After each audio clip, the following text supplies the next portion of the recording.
Hello, everybody. Sorry about the long interlude between the videos. There's been a lot going on, and I've had to deal with a lot more stuff personally. If you're at all familiar with my body of work, you'll know that one of my favorite videos that I've ever made is actually a dissection of the novel Dune, classic science fiction book from 1965. And, to the joy and some disappointment, depending on who you ask, the movie has been successfully adapted into a blockbuster film. Dune, or Dune Part 1 by Dennis the Frenchman, is really solid. Overall, it's a faithful and incredibly sophisticated adaptation of the novel, with exceptionally high production values, for the most part convincing acting performances, and a script that not only manages to capture the spirit of the first half of the novel incredibly well, but also manages to capture most of the characters partially well. So, without much further ado, let's get into Dune Part 1. The largest advantage and also disadvantage of the movie is primarily the script. The actual story and plot of the movie follows the overall structure of the novel very well. It follows House Atreides as led by the noble Duke Leto, as he accepts an assignment from the Emperor that could potentially launch his house into a much larger influence and power. Little does he know that it's a trap arranged by the Harkonnens and the Emperor himself, so that way they can remove this potential rival, as well as end a blood feud between the Harkonnens and the Atreides. However, Duke Leto has an inkling of something that they do not. He is one of the few people that doesn't underestimate the native inhabitants of Dune, the Fremen. After landing on Arrakis, Duke Leto and his entourage, including his lover, Lady Jessica, a member of the Order of the Bene Gesserit Sisterhood, and his son, the ducal heir Paul Atreides, find out about local legends implanted by the Bene Gesserit Sisterhood as part of their multi-generational conspiracy to eugenically breed Psychic Muhammad. And the local populace believes that Paul may just be the savior to terraform their desert planet into a paradise. However, before Duke Leto can get production of the local psychedelic cocaine trade off the ground to pay off the money that he owes to the Emperor, he finds himself betrayed by his house doctor, Wellington Huey, and his defense is opened. He drops in a whole army of shock troops, as well as Imperial Sardaukar death squads, personally lent by the Emperor. This pretty much destroys House Atreides and the grand majority of its champions, forcing Paul and Lady Jessica into exile, where they have to seek out safety and sanctuary of the Fremen.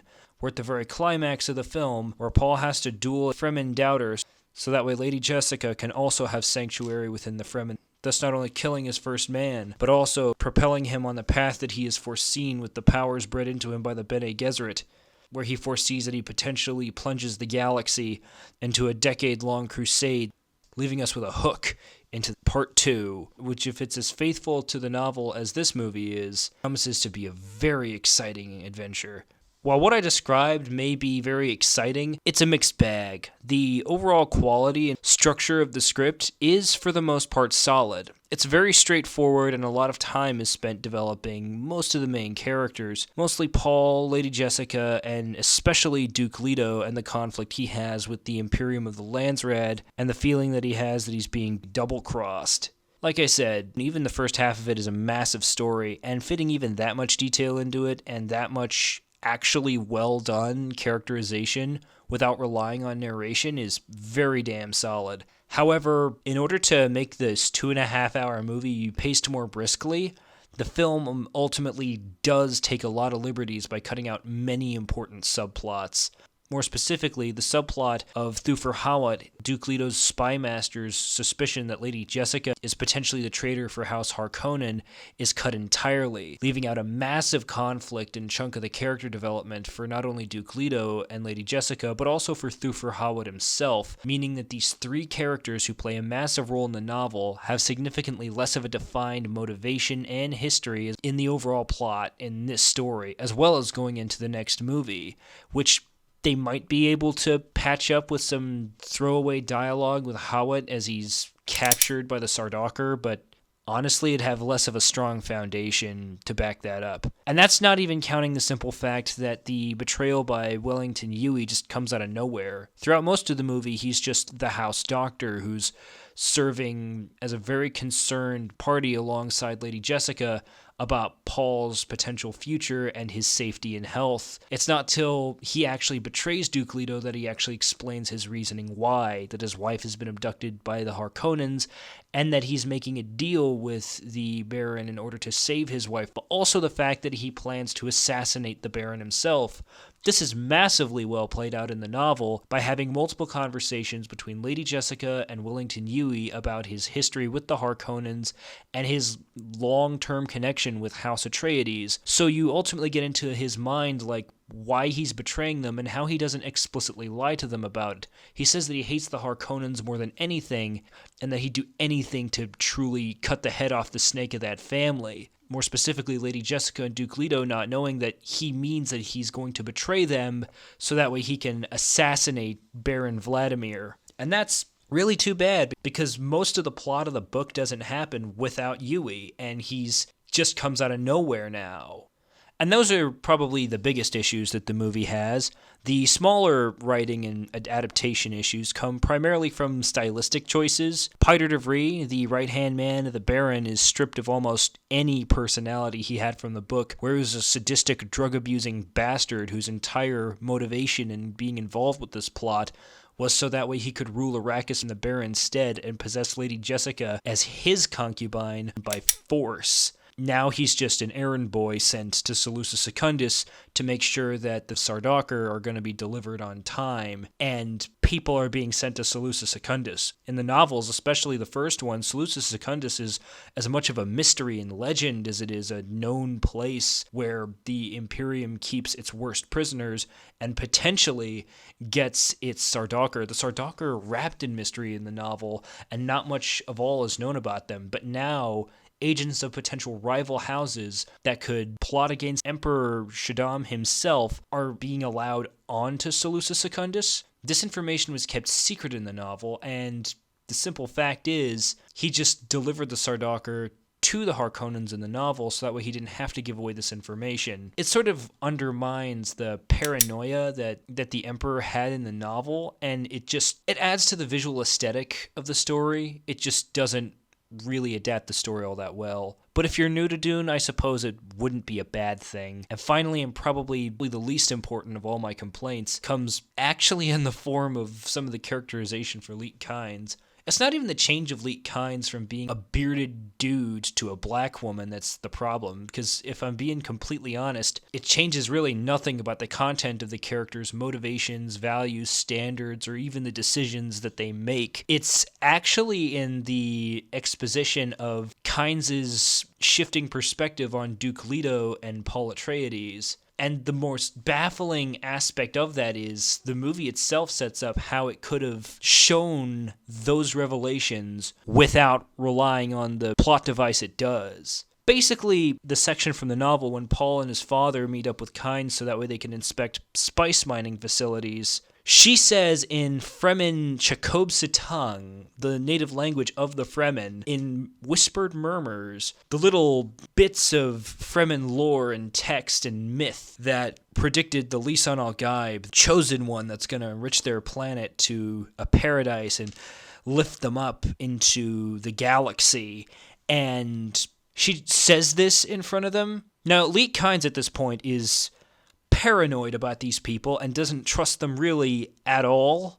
So she has absolutely no reason to say this in front of them. The reason that it was turned into narration in the first movie is because it was internal thoughts of the character who didn't want to say these things in front of them and therefore not arouse suspicion in front of people that they do not trust, nor do not trust that they're potentially involved with the Messiah. And the thing is, earlier in the film, there was a section in which Paul is inspecting the front of Arakeen Palace out of curiosity, and he's out in the middle of midday in the bright sun on Arrakis without wearing any sort of water protection gear at all.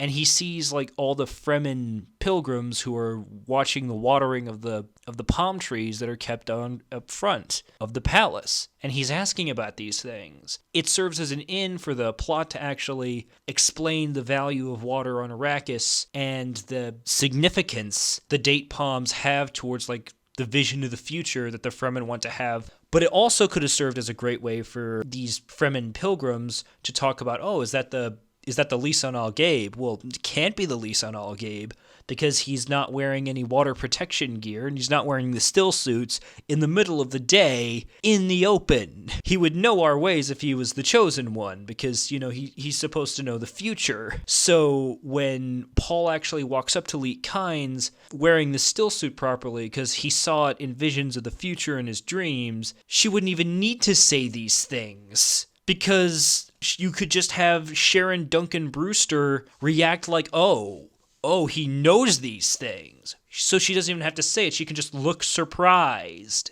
I don't know. It's sort of a lazy compromise between the internal monologues of like the previous film, which were direct adaptations from the book, and just not explaining it at all and having it come out of nowhere. It sort of takes me out of it, but like I said, if you're not at all familiar with the book, you might like it. It could have been done better. But yeah, that's primarily the writing issues with the film. Let's talk about the writing advantages. Strongest aspects of this movie as an adaptation is in the ways in which it actually takes sections from the book and partially improves on them. The introduction of Stilgar is handled beautifully. It's not in the middle of the strategy meeting in which the overall spice production facilities are discussed and summarized, like it was in the book. It's in a separate meeting. Also, the actual inspection of the spice mining facilities are conducted in person in this movie, making a great use of the cinematic medium to visually show the world of Arrakis, the Atreides house, and how they operate. It's a change from the book, but it's an actual improvement over the book. It's also worth noting that the actual death of Leet Kynes herself was a marginal improvement. In the book, he's hallucinating about his father and the vision that they engineered for the future of the Fremen, while being thrown out into the desert to die after being captured. But in this one, while trying to get away from the Imperial Sardaukar, she summons the sandworm she was planning to ride to not only eat her, but also the Sardaukar, so that way no witnesses would be present for Fremen secrets that she might give up. That's the story. Let's talk about acting. The acting overall in this movie is really good. The way most of the parts are written, they fit the talents of the actors pretty well. The best performances in the film by far, honestly, belong to Rebecca Ferguson as Lady Jessica and Josh Brolin as Gurney Halleck. They give an intensity and an actual sense of investment in what's going on and a sense of knowledge. Gurney is especially interesting because he's a lot more brusque than he is in the novels, but he never comes across as somebody who doesn't care. I think it's his discussion on like the nature of the Harkonnens that really sold me, and the sparring scene with Paul that really sells him. Rebecca Ferguson manages to elegantly dance a fine line between being demure and measured, but also really terrified about the prospect of losing everybody she cares about. At numerous scenes throughout the film, after she's been given terrible news or has learned some revelation about tenuous nature of her family, she almost doubles over in pain and fear. And when the revelation comes later on in the story that Paul has not predicted the future and he's seen his sister born, you get a sense of the terrible power that he has, but also a potential physical explanation as to why she's been so much more physically responsive to everything. And it's just really damn good acting.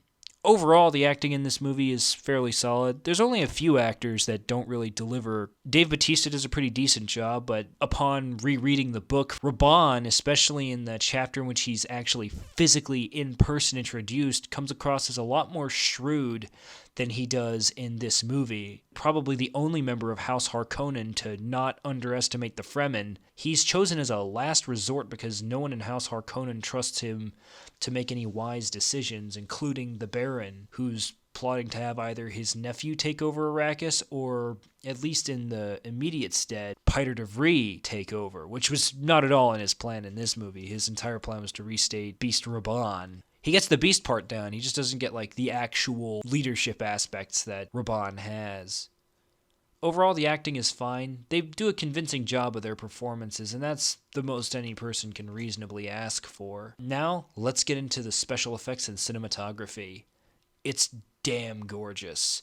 The movie has a very muted color palette. It's nowhere near the acid trip fever dream that Jodorowsky planned, but the movie manages to take the more grounded nature of the setting and make it work really well. All the machinery looks industrial and practical, like something that could actually exist. It fits in very well with the much more realistic and restrained style that the book has towards the technological elements of science fiction. And this is best reflected in things like vehicles and weapons. And it's worth noting that the special effects in this movie is really good. There's a lot of CGI in this movie, but it's so well implemented that you can hardly tell. Overall panning shot into Arakeen, where you see the entire city as like a series of above ground tunnels carved into stone and converted into a city. It looks so good that it's like a model work rather than 3D CGI. And this applies not just to the cities and the vehicles, but also the worms. I'm not a great photographer, so I can't tell you much about cinematography, but there's some jaw-dropping shots in this movie, and the editing is done at a relaxed enough pace that you can actually follow what's going on. All in all, I recommend Dune 2021, and I'm raptly anticipating the sequel. Stay golden. Far from home, a man with a mission. In the heat of the glistening sun, in the heart of ancient tradition, this man's journey has only